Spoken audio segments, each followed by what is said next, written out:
चांगली आहे. 220-25च्या वर यांच्याकडे बहुमत असताना हे मंत्रिपद पालकमंत्रीपद देतात आणि स्थगिती देतात. नक्की आपापसात त्यांच्या खून आणि मारामाऱ्याच व्हायच्या बाकी आहेत कॅबिनेटमध्ये.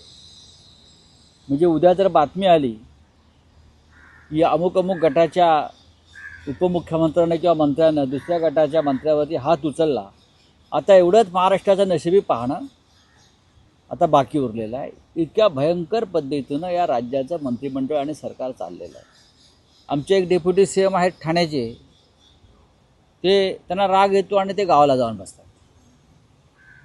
पहाटे जातात, दिवसा जातात, दुपारी जातात, ते त्यांच्या गावात जाऊन बसतात.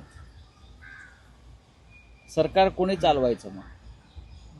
हा महाराष्ट्र तुमच्या राग लोभ रुसवे फुगवे यानुसार चालणार आहे का?